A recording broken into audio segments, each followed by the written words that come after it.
आम आदमी पार्टी के हारने की सबसे बड़ी खुशी मुसलमान क्यों मना रहे हैं? आखिर आम आदमी पार्टी को हराने के पीछे कहीं मुसलमानों की साजिश तो नहीं? चलिए शुरुआत करते हैं, बिल्कुल शुरुआत से। मैं नरेंद्र मोदी जी को कहना चाहता हूं, मोदी जी इस जन्म में तो आप हमको नहीं हरा सकते दिल्ली के अंदर आम आदमी पार्टी को। और आज हम इस वीडियो में आपको बताएंगे कि आम आदमी पार्टी के सबसे बड़े हारने के कारण क्या रहे थे। सबसे पहला कारण निजामुद्दीन मरकज के ऊपर एक तरह से तोहमत लगाना और गलत अंदाज में बयान करना आम आदमी पार्टी के दिग्गज नेता अरविंद केजरीवाल को भारी पड़ गया। कल शाम को ही दिल्ली सरकार ने एलजी साहब को लिखा था कि इस मामले में एफआईआर दर्ज की जाए। मुझे पूरी उम्मीद है कि एलजी साहब तुरंत जल्द इस पे आदेश दे देंगे, क्योंकि ये जो पूरा का पूरा सिलसिला हुआ है ये बहुत ही गलत है, बहुत गलत है। कितने जिन्होंने डायरेक्ट पार्टिसिपेट किया था उनकी ज़िंदगी खतरे में, और कितने लोग जो बाद में उनके संपर्क में आए उनकी ज़िंदगी खतरे में हो सकती है।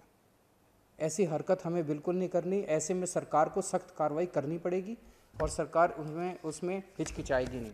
उससे पहले मुस्तफाबाद में हुए दंगे, जाफराबाद में हुए दंगे, शाहीन बाग जैसे इलाकों में प्रोटेस्ट और जामिया मिलिया इस्लामिया की लाइब्रेरी के अंदर घुस के पुलिस वालों ने बजाया था लड़कों पे लाठी चार्ज किया था। आपको याद है कि उस टाइम पे अरविंद केजरीवाल की कोई टिप्पणी सामने नहीं आई थी, हालांकि पुलिस उनके हाथ में नहीं थी, फिर भी कुछ तो कहना था क्योंकि नेता है भाई, वे चीफ मिनिस्टर थे उस टाइम पे वे।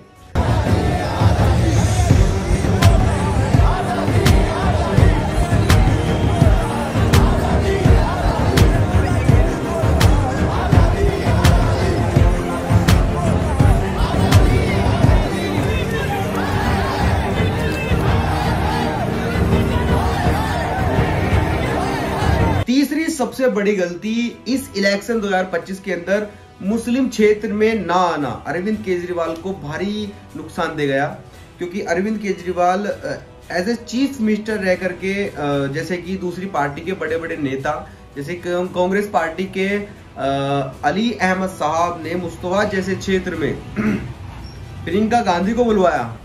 प्रियंका गांधी जी पधारी है, उन्हें लगना चाहिए कि वो मुस्तफाबाद में आई है। ये दुनिया में से सबसे बड़ी शहरों में गिना जाता है, समझे आप? इसका पुराना इतिहास है, सदियों पुराना इतिहास है, हजारों साल पुराना इतिहास है। यहां आज भी देश भर से लोग अपना जीवन बनाने के लिए आते हैं। वैसे बीजेपी की बहुत सारी रैलियों में योगी आदित्यनाथ थे।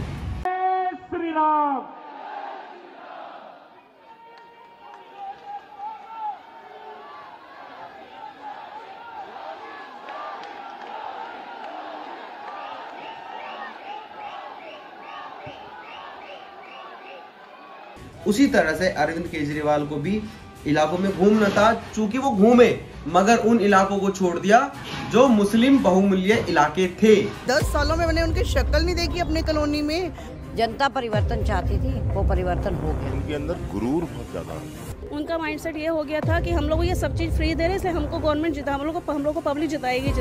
ये केजरीवाल जी अपने कर्मों से ही हारे हैं, हमारा कोई दोष नहीं है। चौथी अरविंद केजरीवाल की सबसे बड़ी गलती कि मुस्लिम इलाकों में कोई प्रोग्रेस था ही नहीं। मुस्तफाबाद के अंदर हालात खराब, जाफराबाद के अंदर हालात खराब, कोई इंफ्रास्ट्रक्चर के नाम पे गवर्नमेंट स्कूल इम्प्लीमेंट नहीं हुआ। जो शिक्षा मेरे देश ने मेरे बच्चों को दी, जो शिक्षा मेरे देश ने मेरे को दी, वैसी ही अच्छी शिक्षा इस देश के हर बच्चे को मिलनी चाहिए। इसके लिए मैं काम करता रहूंगा। एक गरीब आदमी ये उम्मीद खो चुका था कि मेरे बच्चे भी बड़े होकर डॉक्टर इंजीनियर बन सकते हैं। वो उम्मीद गरीबों के अंदर दोबारा जागी है कि मेरे बच्चों को भी अच्छा भविष्य मिल सकता है। और सबसे बड़ी बात है, शानदार नतीजे आ रहे हैं, जो नतीजे आज प्राइवेट स्कूलों के भी नहीं आ रहे। मुस्लिम इलाकों में कोई हॉस्पिटल का ना बनना, जो हॉस्पिटल है उनको सुधारना, क्या मतलब? दावा किया जाता है कि दिल्ली की सरकारी जो अस्पताल हैं वो बहुत ज़्यादा अच्छी कंडीशन में है, बहुत अच्छे तरीके से उन्हें मेंटेन किया जाता है। लेकिन आज ये जो वीडियो हमारे पास आई है, इस वीडियो में अगर आप देखेंगे जो ओपीडी रजिस्ट्रेशन पर्ची होती है, यानी कि जो पर्ची बनवाने की लाइन होती है, वो ही मेन गेट तक लगी हुई है। अब आप इस वीडियो को देखिए, किस तरह से लोग इधर उधर नजर आ रहे हैं, भीड़ आप देखिए कितनी है, कुछ भी यहाँ पर मेंटेन आप लोगों को नजर नहीं आएगा। तो ऐसे ही ये चीजें सामने आती है जब मुस्लिम इलाकों में घूमते हैं, तो मुसलमान लोग ये समझते हैं कि ये नेता है, इन्होंने तो वादे किए थे बट पूरे नहीं हो रहे हैं। कहीं ना कहीं इनडायरेक्टली अरविंद केजरीवाल ने साबित कर दिया था कि मुसलमानों के लिए वे खरे नहीं उतर सकते, मुसलमानों की भी परवाह नहीं करते किसी भी एतबार से, किसी भी हिस्सेदारी से। जैसे कि एक एग्जांपल ये भी है कि सबसे बड़ी गलती 5वें नंबर की, उन्होंने शराब के ठेके अलग अलग जगह खुलवा दिए। हालांकि वो उस चीज में भ्रष्टाचार के नाम पे फंसे भी, ये सच है झूठ है वो तो कोर्ट फैसला करेगा। In a high-paced drama, Delhi Chief Minister Arvind Kejriwal was arrested by the Enforcement Directorate in excise policy-linked money laundering case on 21st March. The AAP leader became the first sitting Chief Minister to have been arrested. ये लोकतंत्र की हत्या है और इस देश के अंदर तानाशाही की घोपड़ा है। ईडी कोर्ट्स के सामने कोई भी सबूत नहीं रख पाई है। Delhi Chief Minister Arvind Kejriwal withdrew his plea from the Supreme Court of India. लेकिन मुसलमानों ने फैसला कर लिया था क्योंकि वे किसी भी इलाके में शराब के ठेके नहीं दे सकते, नहीं देख सकते। मुसलमान, मुस्तफाबाद का मुसलमान स्पेशली इस चीज के लिए आगे आया भी था जिस टाइम पे यहाँ पे मुस्तफाबाद विधानसभा के अंदर ठेके खुलने की बात हुई थी। दिल्ली में शराब नीति का लगातार विरोध जो है वो तेज होता जा रहा है। अलग अलग तरीके से इलाके के लोग, इलाके के निगम पार्षद अपने इलाकों के अंदर शराब की दुकान रुकवाने के लिए कवायद करते हुए नजर आ रहे हैं। शराब से बेहतर तो शौचालय है ना। ये माँ बहन बेटी हमारी सड़क पर आती हैं, शराब का ठेका होगा तो ये नहीं आएंगी, शौचालय होगा तो इन्हें आसानी होगी। जन सुविधा का काम है वो, लोगों को आसानी होगी। जो बहन बेटियां परेशान निकलती हैं, मार्केट में आती हैं, तो उनके लिए सहूलत होगी उससे। तो छठी गलती ये रही कि अरविंद केजरीवाल ने जब अपना पोर्टफोलियो, अपना 15 नीतियां बताई कि हम ये करने वाले इस इलेक्शन के जीतने के बाद, उसमें से एक पॉइंट था कि श्रद्धालुओं को वो तीर्थ स्थल भेजेंगे। उन्होंने ये काम सिर्फ एक कम्युनिटी के लिए किया। मुसलमान के उम्रा और हज जैसे बड़े तीर्थ स्थल को पहुंचाने का कोई वादा उन्होंने नहीं किया। सबकी एक इच्छा होती है कि जिंदगी में एक तीर्थ यात्रा तो हो जाए, तो ऐसे लोगों के लिए जिनको भगवान ने साधन नहीं दिए, संसाधन नहीं दिए, उनको कम से कम एक तीर्थ यात्रा का सौभाग्य मिल जाता है। और एक बात ये आती है कि उन्होंने एक मैनिफेस्टो में ये भी बोला, 15 जो उनकी 2025 के बाद काम करवाने की नीतियां थी, उनमें से एक ये भी था कि मंदिर के पुजारियों को वो 18,000 रुपए महीना देंगे। अगली गारंटी आध्यात्म के क्षेत्र की है कि हमारे पुजारी और ग्रंथी गुरुद्वारों में और मंदिरों में हमारे लिए पूजा करते हैं, दिल्ली की खुशहाली के लिए, हमारी सुख समृद्धि के लिए, समय समय पे त्योहारों पे, अलग अलग समय पे हमारे लिए पूजा करते हैं, हमारे और भगवान के बीच में एक तरह से सेतु का काम करते हैं। और इनमें से 80-90% बहुत गरीबी के अंदर अपना जीवन व्यापन कर रहे हैं। तो हर पुजारी को और हर ग्रंथी को 18-18 हज़ार रुपये हर महीने दिए जाएंगे। मैं आपको बता दूं, उन्होंने एक कम्युनिटी के लिए ऐसा बोला, मुस्लिम कम्युनिटी के मुअज्जिन, हाफिज़ कुरान, मौलाना, इनके लिए कोई सैलरी का बंदोबस्त नहीं किया, इक्वलिटी नहीं है। और आखिर में दिल्ली वालों ने भी केजरीवाल को ज्यादा कुछ नहीं समझा, क्योंकि उनका एक वादा था जमुना को साफ कराना, वो उन्होंने पूरा नहीं किया। यमुना में आज छठ है, लोग 3 दिन से, आप भी देख रहे होंगे, अगर आपने टेलीविजन देखा होगा, हर चैनल पे यमुना का जो पानी है उसमें फोम नजर आ रही है, लोग डुबकी ले रहे हैं। हैजार्डस, पॉइजनस, अमोनिया वाला पानी है। अब वो किसकी गलती है? नविका जी, चुनाव के वक्त मैंने दिल्ली के लोगों से 5 साल मांगे थे। मैंने कहा अगले चुनाव में मैं खुद डुबकी लगाऊंगा यमुना के अंदर, आप सब लोगों को साफ पानी में डुबकी लगवा दूंगा, नहीं तो वोट मत देना मेरे को। इसके बाद बात होती है उनके इस भ्रष्ट की कि उन्होंने शराब घोटाला किया। आई डोंट नो थिंक कि केजरीवाल रिहा हो या ना हो, वो कोर्ट फैसला करेगा, लेकिन लोगों में उन्होंने लोगों ने फैसला उनको दे दिया कि आपने घोटाला किया, क्योंकि उनको उम्मीद थी कि जनता उनको जिताएगी, बट उन्होंने ऐसा नहीं किया, उन्होंने केजरीवाल को नहीं चुना। जिस व्यक्ति ने कहा था कि मैं दिल्ली को साफ करूंगा, भ्रष्टाचार मिटाऊंगा, यमुना में स्नान करूंगा, यमुना का पानी पीऊंगा, उसी व्यक्ति ने आप सबके सामने शराब का सबसे बड़ा स्कैम, सबसे बड़ा भ्रष्टाचार किया।